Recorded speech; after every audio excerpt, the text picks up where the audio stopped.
રાધે રાધે. જય સિયારામ. આપણે શ્રી શ્રી રાણીમાં અને રૂડીમાનું ચરિત્ર ચાલે છે. રાણીમાં અને રૂડીમાના ચરિત્રમાં આપણે આગળ વધીએ તો રાણીમાને ગોપી પ્રેમનો ભાવાવેશ આવે છે. અને ભાવાવેશ પણ એવો કે 7 દિવસની ભાગવતની કથા પૂરી થઈ છતાં પણ રાણીમાનો ભાવ તૂટતો નથી. આવી રીતે કથા સાંભળવી જોઈએ, તન્મય થઈ. જે મનુષ્ય ઈશ્વર પ્રેમમાં તન્મય નથી થઈ શકતો એનું ભજન અધૂરું છે. આપણે એમ કહી શકીએ કે એનું ભજન, એની કથા જે કઈ હોય એ અધૂરું છે એમ કહી શકાય. પછી રામ પૂછે છે કે માં તમને શું થાય? તો કે બેટા તું સેવા કર, તારું સેવા કરવાનું કામ છે. હું શું કરું છું, શેમાં છું એ હજી બેટા તારું સમજવાનું કામ નથી. પછી રાણીમાએ એક પદ ગાયું, પહેલો પિયાલો મારા ગુરુજીએ પાયો, બીજે પિયાલે થઈ છું ઘેલી રે. આ કોઈ મીરાબાઈ નું પદ હશે એવું મારું માનવું છે કે પહેલો પ્યારો મારા ગુરુજીએ પાયો. એટલે ગુરુજી પેલો પ્યાલો કયો પાસે ખબર છે? હરિનામનો પ્યાલો, ભગવાનના નામનો પ્યાલો. જે ભક્ત ભગવાનના નામનો પ્યાલો પીવે છે ને ઈ જ બીજા પ્યાલે છે ને ઘેલા થાય. એના વગર કોઈ વ્યક્તિ ઘેલું થઈ શકતું નથી. એ નિશ્ચિત વાત છે, એમાં કોઈ એટલે કોઈ શંકા નથી. એટલે કે છે કે પેલો પ્યાલો મારા ગુરુજીએ પાયો અને બીજા પિયાલે થઈ છું ઘેલી રે. ત્રીજે પિયાલે હું સુધબુધ ભૂલી પડી ગઈ પીતા પહેલી રે. ત્રીજો પ્યાલો એમાં સુધબુધ ભૂલે છે, મતલબ ત્રીજા પ્યાલે નામ કરતા કરતા જયારે જીવને કઈક ભગવાનની અનુભૂતિ થાય ને ત્યારે જીવ દેહની સુધબુધ ભૂલે. ત્યાં સુધી દેહની સુધબુધ જીવ ભૂલતો નથી. એ પણ પાકી વાત. દેહની સુધબુધ ત્યારે ભૂલાય જ્યારે ભગવાન કઈક અનુભવ કરાવે. આ 7 દીની કથામાં રાણીમાને અનુભવ થયો કે હું પાછલા જન્મની મીરા છું. એ અનુભવ થયો ને એટલે એ બધી સુધબુધ ભૂલી ગયા અને સુધબુધ ભૂલીને પડી ગયા. તો આ કીર્તન ગાતા ગાતા રાણીમાં પાછા બેસુધ થઈ ગયા, પાછા પડી ગયા રાણીમાં આ કીર્તન ગાતા ગાતા. એટલે વહુ ને છોકરાઓ ને બધા તો ચિંતામાં પડી ગયા કે વળી શું કરવું. ત્યાં તો પાછા કેલાભાઈ ને બોલાવવામાં આવ્યા. કારણ કે કેલાભાઈ વ્રત હતા, ભક્ત હતા, એટલે બધાની સ્થિતિ જાણે ને એવા હતા કેલાભાઈ. એટલે કેલાભાઈ સિવાય બીજો કોઈ ઉપાય નહોતો. એટલે કેલાભાઈ ને બોલાવ્યા ને હા કેલાભાઈ તો રાણીમાને ભાવાવસ્થામાં જોઈને આનંદમાં આવી ગયા. કેલાભાઈ તો અતિશય રાજી થયા. કારણ કે કેલાભાઈ ભક્તિ તત્વને ઓળખવા વાળા હતા. એટલે ખૂબ રાજી થયા કેલાભાઈ અને આનંદ પામીને એમ કહે છે કે રામ જાઓ ઠાકોરજીના ઉમરા પાસે તમારી માને સુવડાવી દો. ઠાકોરજીનું જે મંદિર છે એ મંદિરના ઉમરા પાસે તમારી માને સુવડાવી દો અને ડરતા નહીં. તમારી માને કોઈ રોગ નથી. એ તો ભગવાનના ભાવાવેશમાં પાછલા જન્મની યાદ આવી ગઈ છે એટલે ગોપી ભાવમાં ડૂબી ગયા છે કે બાકી એને કોઈ પણ પ્રકારનો રોગ નથી. એટલે વૈદને બોલાવીને ડોક્ટરને બોલાવીને એને તકલીફ ન દેતા. એ તો ગોપી ભાવમાં મસ્ત. પ્રેમી ભક્ત જ પ્રેમી ભક્તને સમજી શકે, બીજા કોઈ સમજી શકતા નથી. માહે પડ્યા તે મહાસુખ માણે, દેખણ હારા દાદે જોને. જે અંદર પડી ગયા છે એ જ આ સુખને જાણી શકે છે કે આ સુખ કેવું છે. બીજા કોઈ આ ભક્તિના સુખને જાણી શકતા નથી. ભક્તિના સુખને જાણવું હોય ને તો સંસારને પૂરી રીતે સ્વાહા કરીને કૂદી પડવું પડે છે અને કૂદી પડ્યા પછી એ સુખ મળે. ત્યાં સુધી ઉપર ઉપરની વાતો કરવા એ કઈ સુખ મળતું નથી. હા, એ વાતો પણ કોઈ જન્મે કલ્યાણ કરી દેશે એ વાત અલગ છે. બાકી આમાં તો કૂદી પડવું પડે છે. હું ને મારું, તું ને તારું આ બધું છોડીને મનુષ્યને કૂદી પડવું પડે છે. ત્યારે એને આ પ્રેમનો પ્યાલો પીવા મળે છે. એમ આ પ્રેમનો પ્યાલો કોઈને પીવા મળતો નથી. આવી વસ્તુ છે. તો રામ પૂછે છે કે માને અમે ઉમરામાં ક્યાં સુધી સૂતા રાખીએ? મંદિરની અંદર માને ક્યાં સુધી સૂતા રાખવાના છે અમારે? તો ઘેલાભાઈ બોલે છે કે એની મેળાએ ઈ ઉઠીને ન આવે ત્યાં સુધી તમારે માને ત્યાં સૂતા રાખવાના છે. એ આપુડા એની મેળાએ ઉઠીને આવી જાય ને ત્યાં સુધી. અને જોજો ઈ કે આંકડા થતા નહીં, ચિંતામાં પડી જાતા નહીં. અને આ પ્રેમ સંન્યાસીની તમારા માના ભાવમાં વિઘ્ન થાય એ માટે કોઈ દવાને કે વૈદ્યને કે ડોક્ટરને કે ઝાડુ ફૂંકવાવાળાને બોલાવતા નહીં. એની અહીંયા કાંઈ જરૂર નથી. બસ તમારા માને તમે છે ને ભાવાવેશમાં રહેવા દે.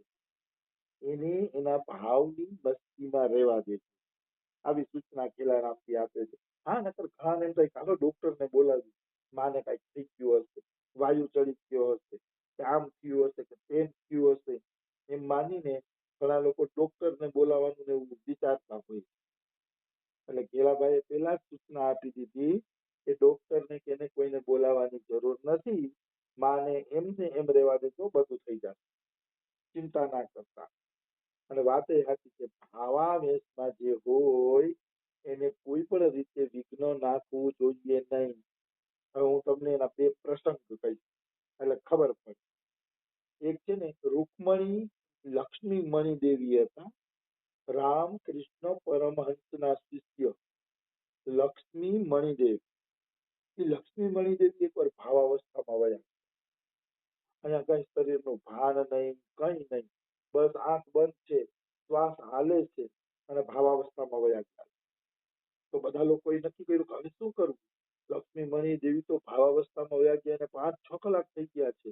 ક્યાંક એને કંઈક થઈ ન જાય, તકલીફ ન પડી જાય, શું કરશે હવે? એટલે બધા લોકોએ ભેગા મળીને કીર્તન કર્યા. ચાલો કીર્તન કરો એટલે લક્ષ્મી મણી દેવી છે ને એ ભાનમાં આવી જાય. તો કીર્તન ચાલુ કરી દીધા. તો કીર્તન ચાલુ કરી દીધા ને તો લક્ષ્મી મણી દેવી ભાનમાં તો આવી ગયા, બોલવાય માંડ્યા. પણ ભાનમાં આવીને શું બોલ્યા ખબર છે? આહા, રાધા કૃષ્ણની લીલામાં હું રાધાજીની સેવામાં હતી, પણ તમે લોકોએ કીર્તન કર્યા તો એ સેવા છોડીને મારે અહીંયા આવવું પડ્યું. મહેરબાની કરીને હું ભાવાવસ્થામાં વહી જાઉં ને ત્યારે તમે છે ને કીર્તન કરતા નહીં. કારણ કે મારે અહીંયાથી સેવામાંથી ખેંચાઈને પાછું આ સંસારમાં આવવું પડે છે. આ છે ભાવાવેશની સ્થિતિ. બધા ભાવવાળા વ્યક્તિને સ્પર્શ ન કરવો જોઈએ. ભાવવાળા વ્યક્તિ ઉપર કીર્તન તો ઠીક છે ક્યારેક કરીએ તો ચાલે, પણ અગર કીર્તન ન કરવા જોઈએ. એને એકાંત ઓરડામાં પૂરી અને એને એની મસ્તીમાં રહેવા દેવા જોઈએ. હા, ભાવાવેશમાં શરીર લથડિયા નાખતું હોય તો એકાદો જણો સેવામાં રહી શકે, પણ એ ચૂપચાપ મૂંગા મોઢે, જેથી એના ભાવમાં કોઈ પણ પ્રકારની તકલીફ પડે નહીં. એવી રીતે સેવામાં રહેવો.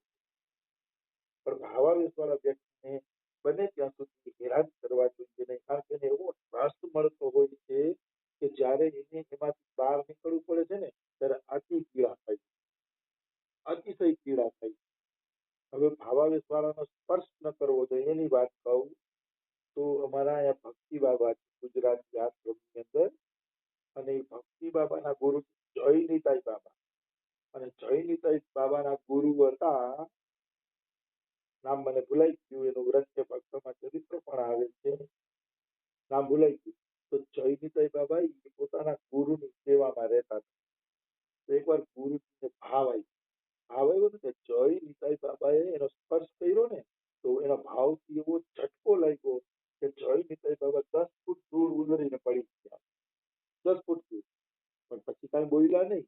પણ ભાવ ઉતરી ગયો ત્યારે ગુરુજીને કીધું કે ગુરુજી મેં તમારો સ્પર્શ કર્યો ને ભાવાવેશમાં તો હું 10 ફૂટ દૂર વયો ગયો. આનું કારણ શું?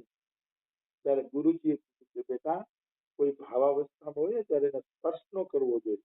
કારણ કે કોઈ રજોગુણી તમોગુણી એનો સ્પર્શ પણ કરે ને તો એનો ભાવ તૂટી જાય. રજોગુણ તમોગુણના પરમાણુ વાળો વ્યક્તિ એને સ્પર્શ કરે છે ને તો એના ભાવમાં વિક્ષેપ પડે છે. એટલે ભાવવાળા વ્યક્તિનો સ્પર્શ ન કરવો જોઈએ, દૂરથી એનું ધ્યાન રાખવું જોઈએ. હા, કોઈ દિવાલમાં અથડાતું હોય કે એવું હોય, ચૈતન્ય મહાપ્રભુની જેમ ચૈતન્ય મહાપ્રભુ તો ભાવાવેશમાં દિવાલમાં માથું ઘસતા અને માથું પછાડતા અને કેટલું બધું કરતા. તો એવા વ્યક્તિનો સ્પર્શ કરી અને બચાવીએ તો કઈ વાંધો નથી. જો કોઈ ભાવાવેશમાં શાંતિથી પડ્યું હોય, આંખ બંધ કરી, તો એવા ભક્તોને ડિસ્ટર્બ કરવા જોઈએ નહીં. એવા ભક્તોને જાજી તકલીફ દેવી જોઈએ નહીં. એને એના ભાવની મસ્તીમાં રહેવા દેવા જોઈએ. આવી વસ્તુ છે. એટલે અહીંયા ઘેલાભાઈ પણ કહે છે કે તમારી માં ભાવાવેશમાં છે એટલે એને કોઈ પણ પ્રકારે તકલીફ પડે એવું કરતા નહીં. એની મેળાએ ઊભી થઈને આવી જશે કે તમે એને કોઈ પણ રીતે વેચીને કે એને દેખાડવાનો પ્રયત્ન ન કરો. તો આ રીતે બાઈમાને મંદિરમાં સુવાવડાવવામાં આવ્યા છે. બાઈમાનો ભાવ તો વધતો જ જાય છે. આખી રાત એના દીકરાઓને એ બધા મંદિરની બહાર દરવાજો હતો ને ત્યાં બેઠા અને માની જુએ. માં સૂતા છે અને માના મોઢામાંથી હે કૃષ્ણ, હે ગિરધરલાલ, હે મારા રાજ. રાજ પણ ભગવાનનું નામ છે. રાજ એટલે રાજ રાજેશ્વર, દ્વારિકાધીશ. દ્વારકાધીશનું ટૂંકું નામ રાજ છે. અને આ માં પ્રેમથી દ્વારકાધીશને મારા રાજ કહીને બોલાવતા. હાલાકી આવું નામ રાજ નામ મેં ક્યાંય સાંભળ્યું નથી કે શાસ્ત્રોમાં વાંચ્યું નથી. પણ આ રાણીમાના ચરિત્રમાં રાજ શબ્દ અવારનવાર આવે છે. એનો અર્થ શું છે? એનો અર્થ એ છે કે રાણીમાં દ્વારકાધીશને રાજ બોલાવતા. તો એમાં કઈ ખોટું નથી, કારણ કે દ્વારકાધીશનું કદાચ એક નામ રાજ રાજેશ્વર તો હશે. રાજાઓના રાજા, રાજાઓના ઈશ્વર, એટલે રાજ રાજેશ્વર. ઈ નામ તો હશે જ, એમાં કોઈ એટલે કોઈ શંકા નથી. તો કહેવાનો ભાવ છે કે હે રાજ, હે ગિરધરલાલ, હે કૃષ્ણ. આવી વ્યાકુળતાના પોકારમાં જ રાણીમાની આખી રાત પસાર થઈ છે. જાણો છો આ નામ શું કામ નીકળે છે? કારણ કે મીરાબાઈના ભાવમાં છે. અત્યારે એને ખબર પડી ગઈ કે હું પાછલા જન્મમાં ગોપી હતી, પછી મીરાબાઈ બની, હવે રાણીમા બની, એટલે હવે કૃષ્ણને મળવાનો વિયોગ જાગી ગયો છે. અને વિયોગમાં હંમેશા પ્રિયતમનું નામ મોઢા ઉપર આવે. જે ભક્ત વિયોગમાં હશે ને એના હૃદયમાંથી, અંતઃકરણમાંથી પ્રિયતમનું નામ નીકળશે. જેમ કોઈ નારીનો પતિ પરદેશ ગયો હોય ને તો પતિનું નામ ઉભીએથી નીકળે, કારણ કે બહુ યાદ આવતો હોય પતિ વિયોગની અંદર. એવી રીતે માં આખી રાત જે કિશોરલાલ, કૃષ્ણ, મારા રાજ રાજેશ્વર જે બોલ્યા છે માં, એ નામ બધા એના નાભીએથી નીકળાતા, અંદરથી નીકળાતા. કારણ કે અત્યારે એને ખૂબ જ કૃષ્ણનો વિયોગ ચાલતો. આવું જ ચૈતન્ય મહાપ્રભુના માં બને છે. ચૈતન્ય મહાપ્રભુનું શરીર કૃષ્ણનું હતું, હૃદય રાધા રાણીનું હતું. એટલે ચૈતન્ય મહાપ્રભુ પણ અંતઃકરણથી કૃષ્ણ નામનો જપ કરતા. શું કામ કૃષ્ણનો જપ કરતા મહાપ્રભુ? એટલા માટે કે હૃદય રાધાનું હતું, તો રાધાજી તો કૃષ્ણના નામનો જપ કરશે ને. એટલે રાધા રાણી કૃષ્ણ નામનો જપ કરતા. રામ આ કીર્તન આવતું, રામ રાઘવ, રામ રાઘવ, રામ રાઘવ રક્ષમા, કૃષ્ણ કેશવ, કૃષ્ણ કેશવ, કૃષ્ણ કેશવ પાહી મામ. આ કીર્તનનો મહાપ્રભુ જપ કરતા. રામ રાઘવ, રામ રાઘવ, રામ રાઘવ રક્ષમા, કૃષ્ણ કેશવ, કૃષ્ણ કેશવ, કૃષ્ણ કેશવ પાહી મામ. આનો અર્થ એ થાય છે કે હે રામ, હે રાઘવ, મારી રક્ષા કરો. હે કૃષ્ણ, હે કેશવ, પાહી મામ એટલે હું તમારી શરણમાં આવ્યો છું, તમે મારી રક્ષા કરો. તો આ રીતે શ્રીમતી રાધારાણી પણ ચૈતન્ય મહાપ્રભુ તરીકે જયારે આવ્યા ત્યારે ખૂબ કૃષ્ણ નામનો જપ કરે છે. કૃષ્ણ વિયોગમાં શું વાત કરવી. કૃષ્ણ વિયોગમાં છેલ્લા 6 વર્ષ તો એ ગંભીરા ગૃહમાંથી બહાર જ નથી નીકળતા અને કૃષ્ણ વિરહમાં તડપે છે. બહુ દિવ્ય કથાઓ છે આ બધી. પછી ક્યારેક એની ચર્ચા કરશી. સમય થઈ ગયો છે. રાધે રાધે. જય સિયારામ.